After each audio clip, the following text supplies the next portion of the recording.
sur la disposition du président Alassane Ouattara. D'accord. Moi, ma question est à deux volets. Dans un premier temps, vous écoutez, on sent que vous êtes victime, excusez-moi du terme, un peu d'une frustration. Surtout quand vous avez expliqué l'épisode de la présidente du Congrès, on sent qu'il y a une certaine frustration en bas. Moi, je suis un peu craintif. C'est vrai, vous venez au RHDP. Mais rien ne vous garantit que vous ne serez pas également victime d'une frustration là-bas, de certaines frustrations. Est-ce à dire que si demain, vous êtes face à une question de frustration, vous irez au PPACI?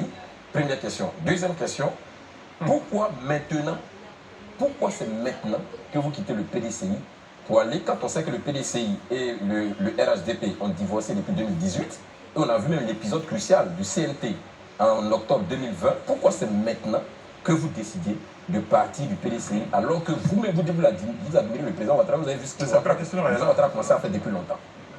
Merci. Il n'est jamais trop tard pour prendre une décision. Et Dieu a voulu que ça soit maintenant. Voilà, c'est la réponse que je peux vous donner. Et sur la question de la frustration, si demain... Non, écoutez, parlant de frustration, c'est pour ça que je dis que je vous l'ai dit, mais moi je minimise ces faits, je minimise ça, c'est pas un élément majeur.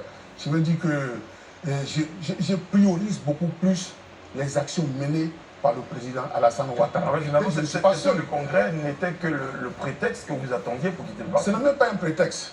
Ce n'est même pas un prétexte. Et je ne peux même pas dire que c'était le prétexte. Sinon, je vais mentir avec moi-même. Moi, là, quand je prends une décision, je la prends. Voilà. Pour ceux qui me connaissent, et je pense que ceux qui connaissent l'actualité politique ici, la vie politique en Côte d'Ivoire ici, je dis ce que je pense et je n'ai pas peur de dire ce que je pense. Et quand je prends une décision, je la prends. Et là, j'ai pris cette décision au moment où j'ai voulu prendre cette décision. C'est tout. Vous savez, quand il y a une guerre mondiale, on dit qu'il y a les raisons.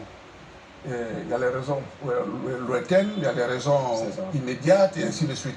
Moi, je n'ai pas envie de vous entraîner dans plusieurs causes. Ce que je vous dis simplement, c'est qu'aujourd'hui, vous devez retenir que je suis un militant du RHDP et je ne suis pas le seul. Il y a des gens, non des moindres, qui sont partis depuis longtemps.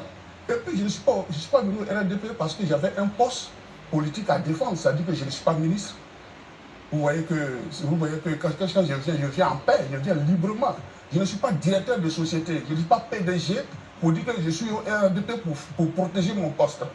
Je suis moi-même, je n'ai rien. Très bien. Vous voyez? Donc je viens librement pour soutenir le président Alassane Ouattara. Alors vous avez une question, je vous promets que vous l'aurez Après la pub? Après la pub, exactement, on marque une pause.